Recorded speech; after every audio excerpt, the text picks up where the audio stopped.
Nesse segundo vídeo, então, continuando sobre a eutanásia, falamos sobre os cargueiros da morte e agora eu vou falar sobre a posição de nós teólogos protestantes.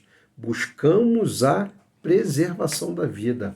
Nós não admitimos em hipótese alguma a prática da eutanásia, seja suicídio ou homicídio.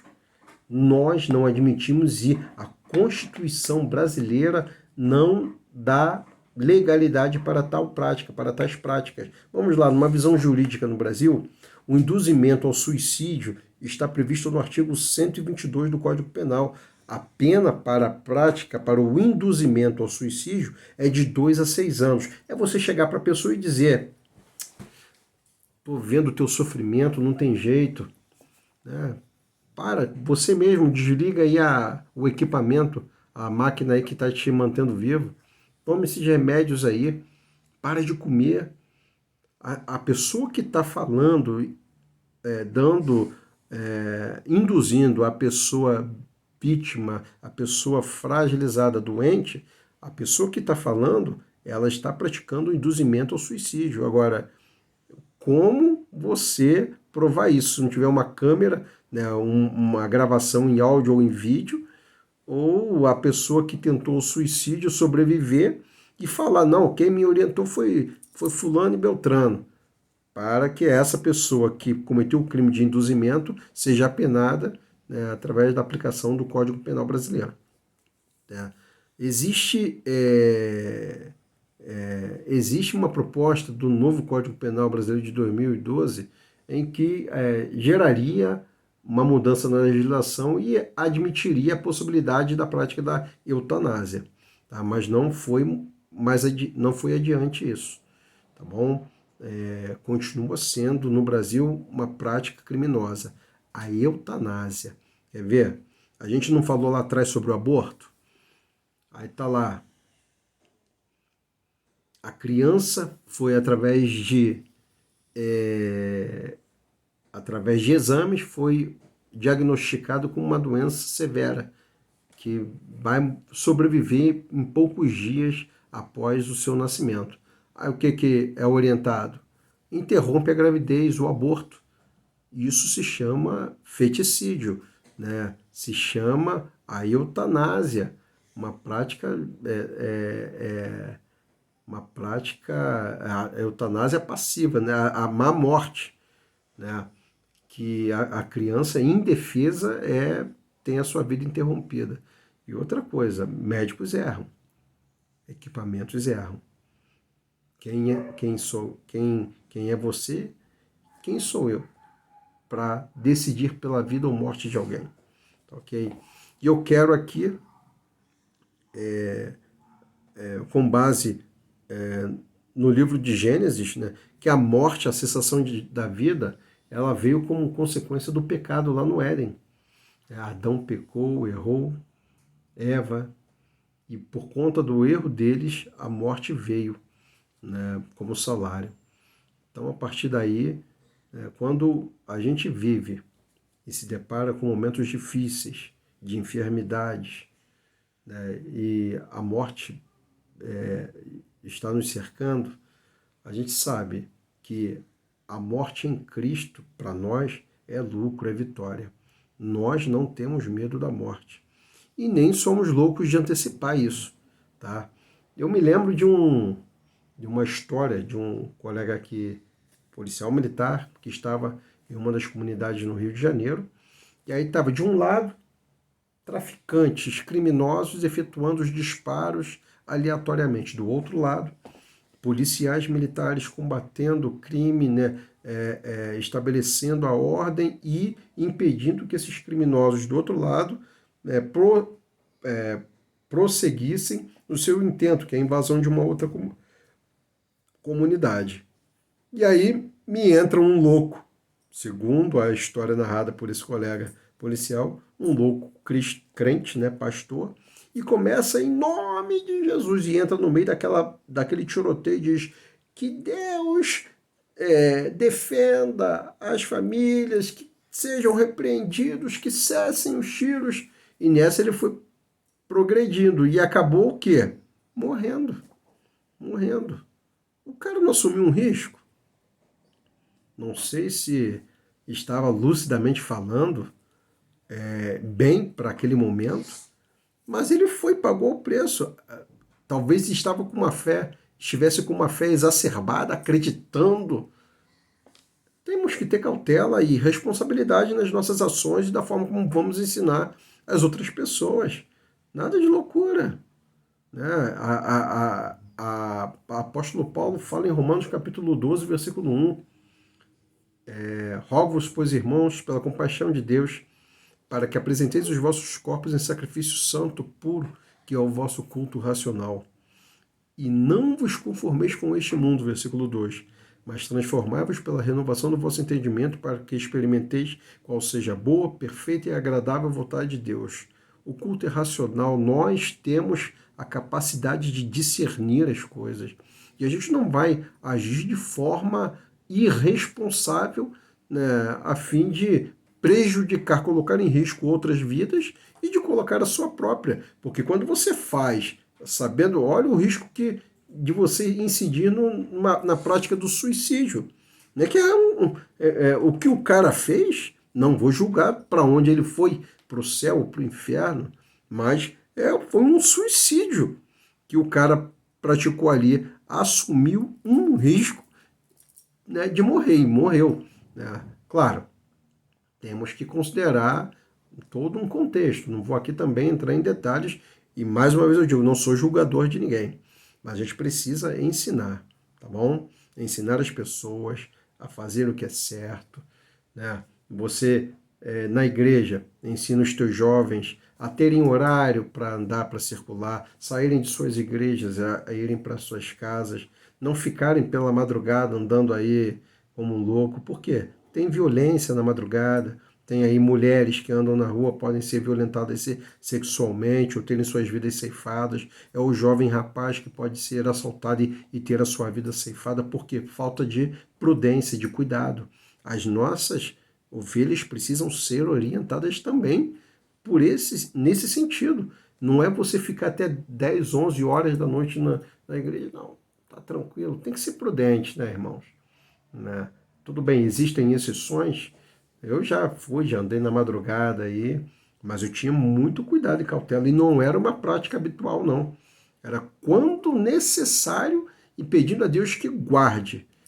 Se o Senhor não vigiar a casa, em vão vigia a sentinela. Eu tinha convicção disso, tinha todo um cuidado, toda uma responsabilidade para não incidir em erro e ter a minha vida interrompida. Mas eu nunca tive medo de morrer. Né? Se isso acontecesse, quem sofre é quem fica. Né? Quem fica aí é os vivos, né? que sentem a perda, a dor, mas para o cristão está tudo certo. Né? Mas a gente não vai ficar aí brincando de viver e morrer. Né? Vamos buscar a vida, né? Sempre, em todos os aspectos. E se Deus decidir, no momento que Ele estabelecer, acabou. Acabou. Tá? Seja uma morte natural, ou provocada por ações alheias de terceiros, ou talvez pelo próprio descuido da pessoa. Mas a gente tem que entender que a vontade de Deus é a vontade de Deus e acabou, tá bom? Vamos lá, concluindo sobre esse assunto, eu não vou aqui me nudenciar, teria muitas coisas a falar. Quer ver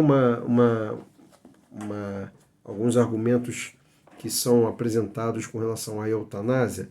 Argumentos favoráveis sobre a prática da eutanásia. Né? Há um dever moral de morrer com dignidade.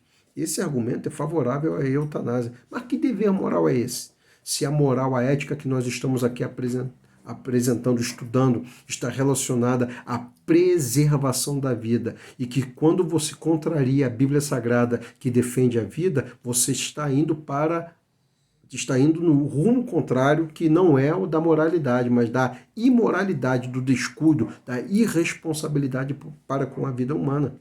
Então, esse suposto dever moral de morrer com dignidade, não é argumento suficiente, né, para a admissibilidade da eutanásia. Deve ser rejeitado, tá ok? Rejeitada.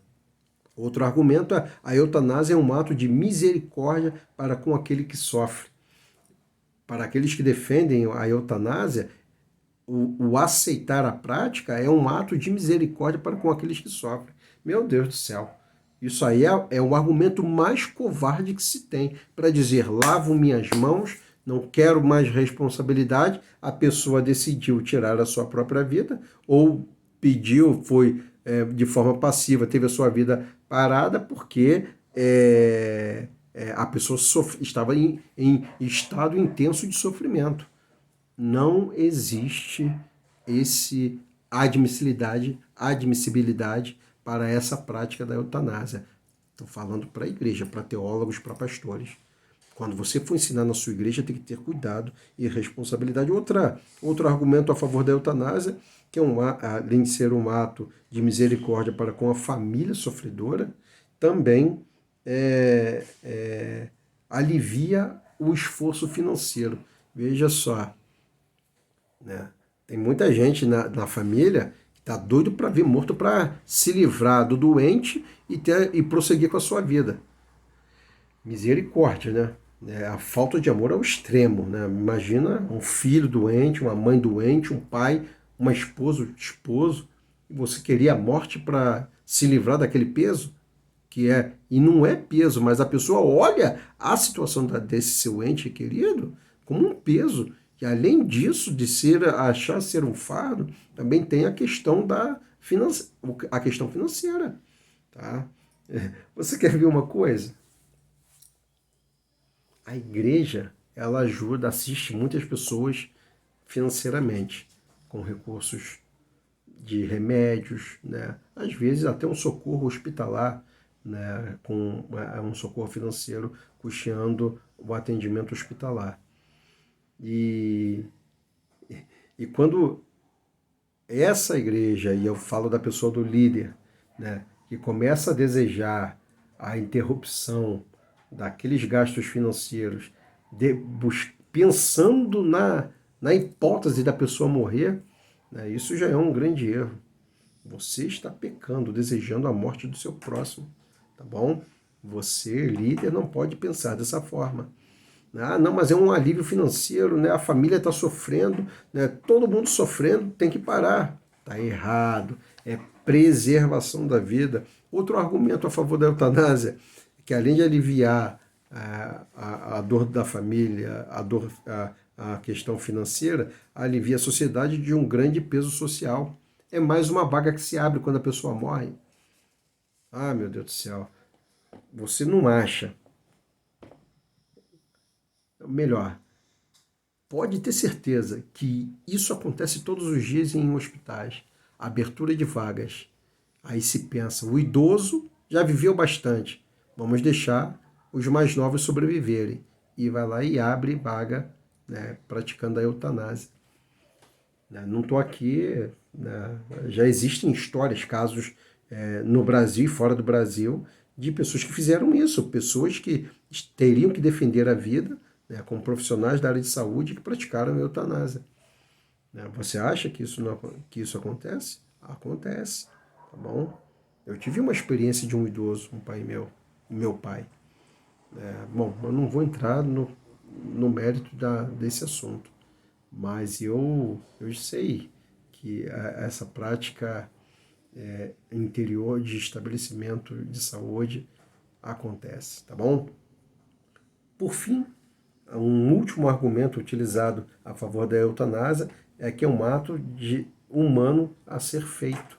Diante de uma comissão presidencial nomeada para desenvolver um estudo acerca de questões éticas na biomedicina, a filósofa Mary Anne Warren comparou um recém-nascido severamente incapaz a um cavalo com a perna quebrada, que tem de ser sacrificado para livrar-se da agonia de uma morte lenta e dolorosa. Olha só os argumentos existentes. O professor Peter Singer insiste que a vida de um feto não possui maior valor do que a vida de um animal que não é humano, em um mesmo nível de racionalidade.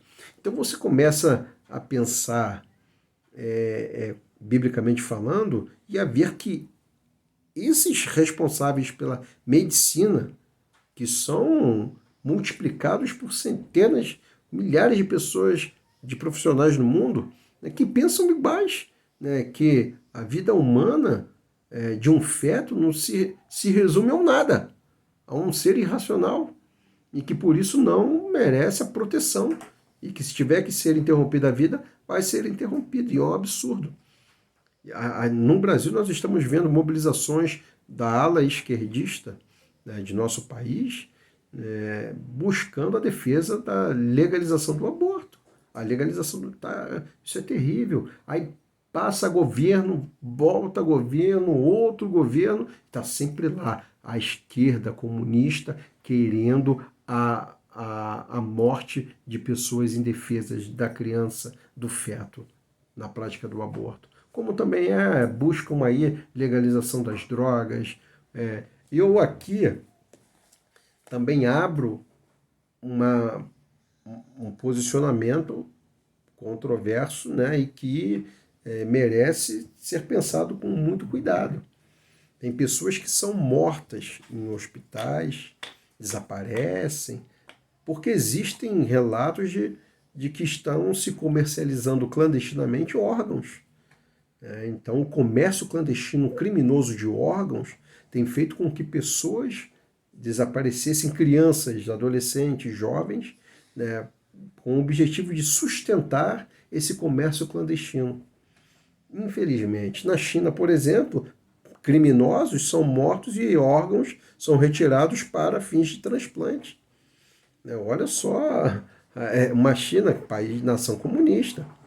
Então, meu Deus do céu, eu vou ser sincero, com muita responsabilidade. Não tenho como conceber a ideia de cristão comunista. Cristão esquerdista, meu Deus do céu, não consigo conceber. Você vai pensar, vai contra-argumentar, pensa, forme a sua opinião, me contradiga se necessário for, mas tenha sua opinião formada. Eu não vejo essa possibilidade. Mas tem um monte de líderes aí loucos, né? Tem uma louca aí que usou até a Bíblia, né, que se necessário for, usaria da arma para ir à guerra. Uma comunista no Rio de Janeiro aí, uma misericórdia. Não vou também ficar entrando nesses embates, não. Concluo então a minha palavra falando que a eutanásia é crime inadmissível. Eutanásia ativa, ou suicídio, ou passiva, onde a pessoa comete, ou pessoas cometem homicídio. Todos nós temos o direito à morte natural. Se por infarto, se por falência dos órgãos, se por um acidente, enfim. Assim, eu estou falando as coisas acontecendo e sem ser buscada pelo indivíduo propriamente dito ou por terceiros. Tá? Então, o direito à morte natural é garantido e é o que a Bíblia nos mostra com tranquilidade. Aos enfermos que estejam em estado de dor e sofrimento, prestes à morte, né, cabe a você, pastor, a você, teólogo, a você, líder, assistir a essas pessoas espiritualmente, assistir aos familiares espiritualmente, assistir à sua igreja espiritualmente, para que esse processo de dor e sofrimento seja amenizado em Cristo Jesus. Tá ok?